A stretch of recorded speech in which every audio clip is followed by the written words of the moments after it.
Merhaba arkadaşlar. Bugün de size şöyle bir bileklik yapacağım. Origami de olabilir bu. Ben yapıştırdığım için bu origamilikten çıkıyor, artık kağıt katlama şekline de biniyor. Bunun için arkadaşlar kullanmış olduğum kağıdın ölçüsü eni 4 santime, şöylesi 8 santim olacak. Bakın gördüğünüz gibi kağıtlarımı kestim. Bunu ben siyahlı beyazlı taraftar bileziği olarak yaptım bunu. Bu şekilde. Şunu da elimde sarı ve kırmızı oldu. Galatasaraylı yapacağım. Bunu siz tuttuğunuz futbol kulübünün rengine göre yapıp kolunuza takabilirsiniz. Maça gidebilirsiniz. Çocuklarınız bunlardan kendilerine yapabilir. Şimdi kağıdımı kestikten sonra arkadaşlar bu şekilde banta yapıştırıyorum. Şöyle şeffaf koli bandına yapıştırıyorum. Ve bunların katlamasını göstereceğim. Ben 7'li yaptım. Bu kolunuzun büyüklüğüne göre, elinizin büyüklüğüne göre değişir. Bunları ben direkt takmalı yapıyorum arkadaşlar. Basmalı yapmıyorum. Bakın bunları bu şekilde şeffaf koli bandına yapıştırdım ve kesiyorum. Bunların şimdi ben katlamasını göstereceğim. Nasıl katladığımızı. Şimdi katlamayı göstereceğim arkadaşlar. Bunları ben böyle kesiyorum. Benim koluma 7 tanesi tam geldi. Ben öyle klipsi falan yapmıyorum arkadaşlar. Direkt böyle kola geçecek şekilde yapacağım. Pratik olsun. Şimdi bunu şöyle kenarlarını içe doğru katlayalım. Fazla bantlarını. Şimdi katlamayı göstereceğim. Şu kenardaki fazla bantı kesiyoruz. Bakın önce kağıdımızı arkadaşlar şöyle ikiye katlıyorum. Şöyle boylamasına şöyle katladım. Açıyorum arayı. Önce şu yarıyı alıyorum. Şöyle tam orta çizgiye gelecek şekilde şöyle üçgen olarak katlıyorum. Böyle. Sonra diğer yarıyı alıyorum. Onu da yine bu şekilde bu tarafa doğru ortaya gelecek şekilde katlıyorum. Ve şöyle bir şekil oluşuyor. Gördüğünüz gibi. Şimdi arkadaşlar yapacağım şey şu. Şunu bu şekilde kırıp şu uca şöyle birleştirip şurayı da kırıyorum. Şöyle bir ikinci üçgen oluşturdum. Sonra arkadaşlar bunu alıyorum. Bunu da aynı şekilde şöyle uçtan kırıyorum. Şöyle ve bunu burayı da kırıyorum. Şöyle bir şekil oluşturdum. Bak, böyle bir şekil oluşturdum. Şimdi bir de kırmızısını yapayım. Şu fazla bantlarımızı şöyle içeriye katlıyorum. Şuradaki fazlalığı kesiyorum. Şöyle boylamasına ikiye katlıyorum. Bu şekilde. Açıyorum arayı. Bunu böyle ortaya gelecek şekilde üçgen olarak katlıyorum. Sonra bu yarıyı alıyorum, bu tarafı. Burayı da yine aynen böyle üçgen olacak şekilde katlıyorum. Ve arkadaşlar şöyle bir şekil oluşuyor. Sonra ne yapıyorum? Bunu şuradan yakalıyorum.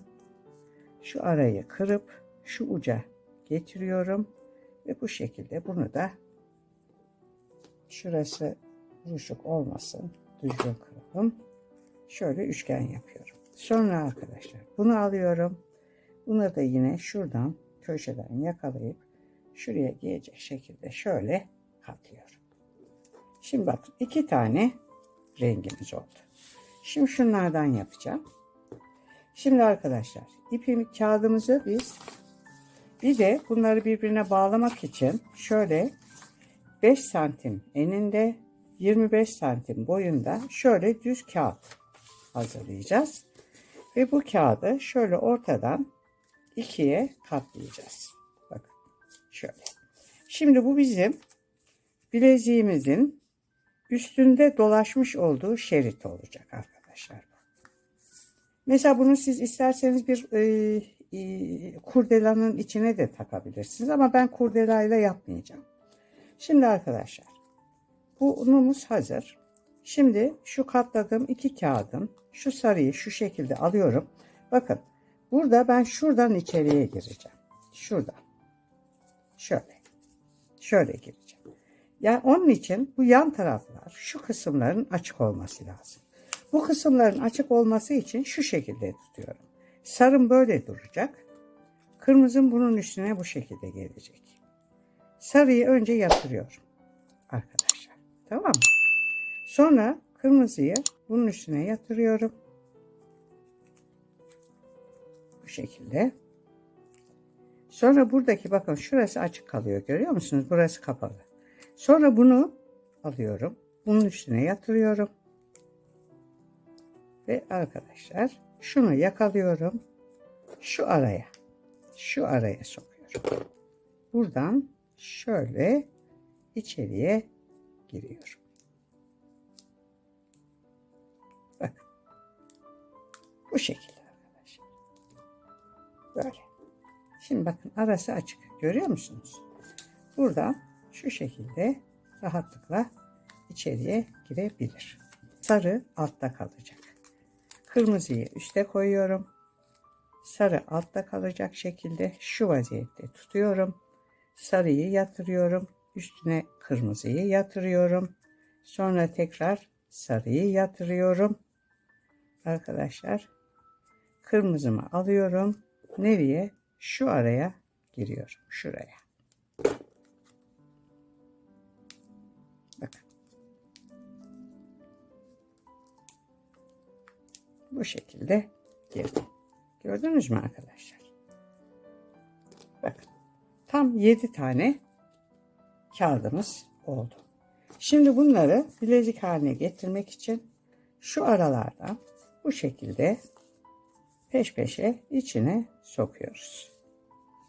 Böyle. Bunu farklı takarsanız arkadaşlar şu şekilde de yerleştirme imkanı olur. Böyle değil de şöyle olur. Bakın şöyle olur. Şöyle yani katlama şekli o zaman farklı olacak. Katlama değil de birleştirme şekli. Şu şekilde bağlayabilirsiniz ama şu kenarının açık olması lazım. Ben bunu bu şekilde yaptım. Şimdi şöyle bunu da takıyoruz. Evet. Bu şekilde oluyor arkadaşlar. Şöyle. Bakın. Hepsini birbirine taktım. Sonra bunu döndürüyoruz. Bunun bir tanesini şu alta şöyle sokacağım. Şu şekilde. Bakın. Bunu da şuraya sokacağım. Bu şekilde arkadaşlar. Bunların yerleşme şekli bu. Kağıtların boyunu ben birazcık kısa yapmışım. Bakın bu şekilde.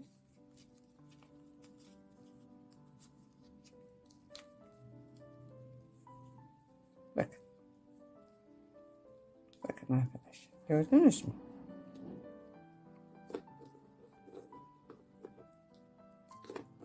Şunun içindeki bu beyazı ben 25 santime 5 santime şunu 25 santim yaptım ama onun boyu kısa geldiği için şimdi bir de beyaz sırıttığı için dipte sarı renkteki kağıtlardan 5 santime 30 santim olarak kestim ve bu alt kısmına bunu çekeceğim.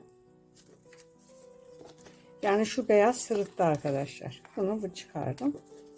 Şimdi bunları takıyorum ben bunun içine. Bu şekilde. Çünkü beyaz sırıttı. kendi renginden olması lazım. Siz de artık kaçar tane yaparsanız. Şimdi bakın. Bunu böyle getireceğim. Heh. Şöyle. Bunu da şu şekilde kıvıracağım arkadaşlar. Şöyle.